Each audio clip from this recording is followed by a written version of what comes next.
78th Annual Tony Awards didn't just celebrate Broadway, they proved it's back and bigger than ever. Okay, y'all sit down because they said that we only have 90 seconds. From show-stopping performances and history-making wins to viral celebrity moments, Keanu Reeves, we're looking at you. This year's event had it all. Ready to relive the biggest highlights of the night? Thank you. Thank you. Oh my God. Hey everyone, thanks for tuning in to the Famous and Fearless channel. Broadway just had its most profitable season in history, raking in $1.89 billion. Yet the 2025 Tony Awards nearly crashed from technical difficulties that would make community theater blush. From Todd-Escola's Grindr shoutout to Sarah Paulson's mic-attacking dress, we're breaking down 18 unforgettable moments that had Broadway buzzing, including the one performance that made Oprah stand up and cry. Which reunion would you most want to see at next year's Tonys? Drop your Dreamcast reunion in the comments before Hamilton throws away their shot at number 19. Because after Sunday night at Radio City Music Hall, the bar for Tony moments has been set sky high, and we're here to relive every triumph, disaster, and delightfully awkward second. When Lin-Manuel Miranda stepped onto the stage with Leslie Odom Jr., the entire theater held its breath. 27 original cast members reunited for a 5-minute medley that transformed Broadway history into living memory. They ditched colonial costumes for sleek black suits, except Jonathan Groff, who winked at King George in a red blazer. The performance crescendoed through My Shot, the Schuyler Sisters, and The Room Where It Happens, building to a standing ovation that lasted longer than some acceptance speeches. Even Oprah was on her feet. This wasn't nostalgia, it was proof that Hamilton changed American theater forever. The reunion reminded everyone why this show grossed over $1 billion and counting. History happened when Todd-Escola became the first openly non-binary actor to win Best Leading Actor in a Play, but their acceptance speech stole the entire show. After thanking their mother, cast, and crew, Escola casually dropped Tebow from Grindr into their gratitude list, sending Twitter into overdrive. The Oh Mary playwright star channeled Bernadette Peters with their custom Wiederhoeft gown, complete with chest hair details from the 1999 Tonys. They beat George Clooney. They thanked the dating app match. They quoted Julie Harris playing Mary Todd Lincoln. In 90 seconds, Escola redefined what a Tony moment could be. Unapologetically authentic, surprisingly hilarious, and refreshingly modern, Broadway's new era had officially begun. Testing 1, 2, 3 apparently wasn't enough for Radio City Music Hall's sound system. Keanu Reeves and Charlie D'Amelio's microphones died completely during their presentation, forcing them to practically shout the nominees. The audio nightmare continued throughout the broadcast. Jonathan Groff's opening notes vanished. Nicole Scherzinger's powerhouse vocals got buried, and viewers at home couldn't hear who won Best Actress in a Play. Industry professionals called it the worst technical failure in recent Tony history. One sound engineer tweeted that community theaters have better equipment. The irony wasn't lost on anyone. Broadway's biggest night, celebrating shows where every syllable matters, couldn't get basic audio right. Even the musical numbers sounded strangely muted. Someone forgot to pay the sound bill. Sarah Paulson's Schiaparelli haute couture gown had one job: look stunning. Instead, it became a microphone predator. As Paulson approached the podium with Jean Smart, her dress attacked the mic stand, creating a comedic bang that echoed through the theater. "It's fine. It's fine. It's a man-eating dress," Paulson quipped, salvaging the moment with perfect timing. Smart shot back, "You stole my joke." Their synchronized laughter transformed potential awkwardness into the night's most charming accident. The two-tone gown may have had violent tendencies, but Paulson's recovery proved why she's won 5 Emmys. Fashion meets function, and sometimes fashion wins. The moment went viral within minutes, spawning countless memes about couture gone rogue. Forget traditional hosting. Cynthia Erivo opened with a backstage tracking shot that would make Scorsese jealous. The Wicked star navigated Radio City's maze while belting an original song, "Sometimes All You Need Is a Song," that name-dropped half of Hollywood's Broadway converts. She handed the mic to Kristen Chenoweth, Aaron Tveit, and Adam Lambert mid-verse. Her vocals never wavered. The camera work channeled Sunset Boulevard's signature style, while Erivo's red gown nodded to Annie. Theater history in motion. By the time she hit hit the main stage with a gospel choir, the audience was already standing. This wasn't just hosting, it was a masterclass in how to command 6,000 people without breaking a sweat. The opener set an impossible standard for future hosts. 6 months after a social media controversy involving a MAGA-adjacent hat, Nicole Scherzinger tearfully accepted her first Tony for Sunset Boulevard. The former Pussycat Doll's transformation into Norma Desmond had critics calling it career-defining work. "Don't give up," she whispered through tears, clutching the trophy she'd dreamed about since childhood. Her acceptance capped a remarkable comeback story, from pop star to West End sensation to Broadway triumph. The standing ovation felt like Broadway's embrace of second chances. She'd beaten Audra McDonald, theater royalty, with 6 previous wins, proving that sometimes the best stories come from unexpected places. Even Andrew Lloyd Webber looked emotional. Scherzinger's journey from reality TV to the Tony podium redefined what's possible. Dreams do come true. When Audra McDonald began Rose's Turn from Gypsy, time stopped. The 6-time Tony winner delivered Sondheim's masterpiece with such devastating power that hardened critics wept openly. Her Mama Rose wasn't the traditional sledgehammer. McDonald found every shade, every break, every moment of maternal madness in the music. The performance built from whispered desperation to soaring fury, each note a masterclass. She didn't win. The audience didn't care. They leaped to their feet before the final note faded, acknowledging greatness when they witnessed it. This was McDonald at her peak, reminding everyone why she's Broadway's reigning queen.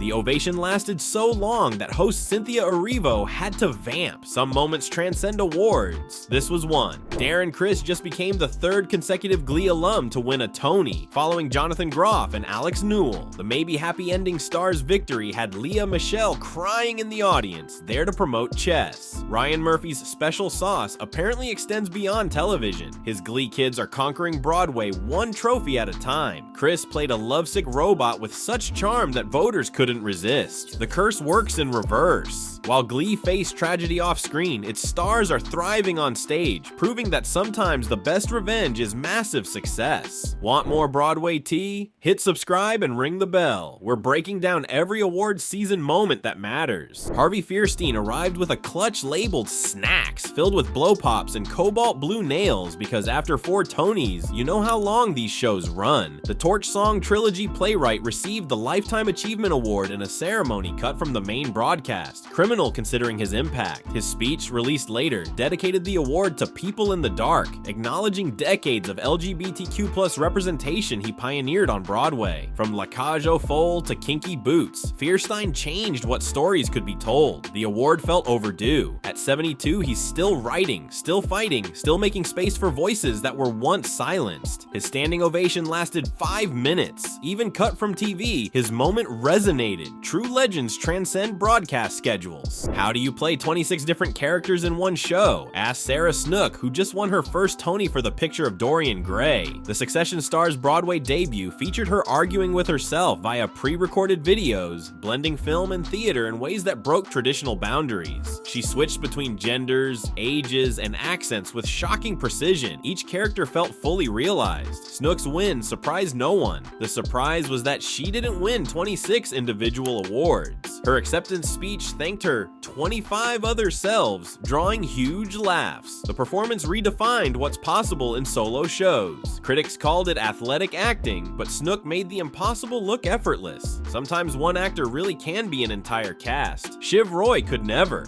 Megan Hilty changed costumes faster than most people change their minds, transforming from Dorothy to Liza Minnelli mid-belting For the Gaze. The Death Becomes Her Number showcased Paul Tazwell's Tony-winning designs through pure theatrical chaos. Hilty conducted an onstage magic show while singing at full power. Quick changes happened in seconds. The performance earned a new award category, Best Multitasking in a Musical Number. Tazwell's costumes, which won him an Oscar for Wicked months earlier, proved that Broadway magic trumps movie magic every time. The number reminded everyone why live theater remains irreplaceable. No CGI needed when you have have genuine craftsmanship and performers who defy human limitations. Death might not become her, but those costumes certainly did. Broadway flexed harder than Marvel. Keanu Reeves and Alex Winter reunited to present the first award, immediately teasing their upcoming Waiting for Godot run. Bill and Ted were back, but their excellent adventure hit technical turbulence when both microphones failed spectacularly. The duo handled the disaster with characteristic chill, practically shouting the nominees while the audience leaned forward to hear. Their announcement of Sarah Snook's win got lost in the audio void. Still, seeing them together sparked pure joy. Two comedy icons taking on Beckett feels perfectly absurd for 2025. The presentation proved that even tech failures can't kill genuine chemistry. Twitter exploded with Godot jokes and demands for Bill and Ted 4. Sometimes the worst moments create the best memories. Most excellent, despite the circumstances. Sarah Bareilles and Cynthia Erivo transformed the traditionally awkward in memoriam into transcendent art. Their duet of Tomorrow honored composer Charles Strauss, who died at 96, while images of theater's lost legends played behind them. The harmonies induced chills. The camera work stayed respectful, balancing the memorial montage with tasteful shots of the singers. Gavin Creel's placement as the final tribute felt right. The young star's loss hit Broadway particularly hard. No rushed scrolling, no forgotten names, no awkward applause debates. This was how you honor artists, with artistry. The segment set a new standard for award show memorials. Even hardened industry veterans reached for tissues. Bareilles and Erivo's voices blended into something beyond performance. It became prayer. Tomorrow felt both hopeful and heartbreaking. Oprah Winfrey didn't just attend the Tonys, she created the night's most memed moment by recreating the viral wicked finger-holding with Cynthia Erivo. The media mogul helped Erivo hold space before the show, complete with a tiny toy car gif referencing her legendary giveaways. Their backstage interaction went instantly viral, with Oprah playing along perfectly. She even pitched an Erivo-led Color Purple revival on camera. The moment peaked during Hamilton's reunion when cameras caught Oprah on her feet, full body celebrating. This is why Oprah remains undefeated. She understands that authenticity beats rehearsed bits every time. Her presence elevated the entire broadcast. When Oprah shows up, magic happens. The toy car callback proves she never forgets her own iconic moments. Broadway's biggest fan might be its most famous one. Francis Gio became the second Asian American man ever to win an acting Tony, but his tuxedo stole the spotlight. 20 years ago, a mentor gave him the formal wear with one instruction: wear this when you win your Tony. The yellow-faced star's emotional acceptance speech revealed he'd kept the tux pristine for 2 decades, waiting for this moment. The promise fulfilled. His win highlighted Broadway's slow progress. B.D. Wong's 1988 victory remained the only precedent for 37 years. Ju's patience paid off in a moment, both triumphant and bittersweet. The tuxedo fit perfectly, as if tailored by fate itself. His speech celebrated inclusion while acknowledging how far Broadway still needs to go. Sometimes the best stories take decades to tell.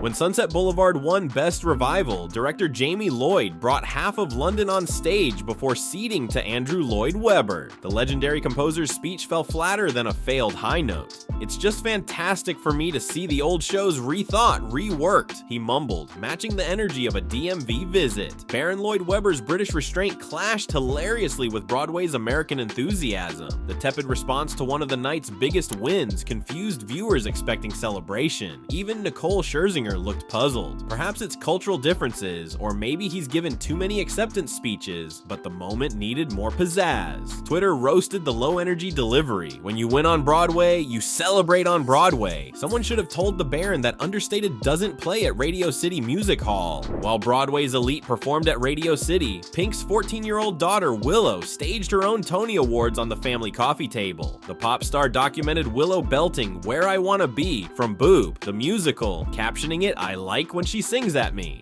The teenager created a homemade Tony-worthy ensemble while completely absorbed in the broadcast. Willow's living room became her personal Broadway. The moment captured what the Tonys represent: inspiration for the next generation. Pink's Proud Mom post reminded everyone that today's coffee table performer could be tomorrow's Tony winner. Even Broadway's biggest stars started as kids singing in living rooms. The viral videos prove that theater's magic extends far beyond Times Square. Sometimes the best audience is your mom, and the best stage is wherever wherever you're standing. Cynthia Erivo closed the ceremony with a reimagined "And I Am Telling You I'm Not Going," rewritten to reference the night's winners. The irony of singing about not leaving while the broadcast desperately needed to end for the news wasn't lost on anyone, but Erivo's vocals transcended scheduling conflicts. She hit notes that made the earlier sound problems feel like intentional sabotage. The performance built to a crescendo that had the orchestra struggling to keep up. This was Erivo reminding everyone she's one Oscar away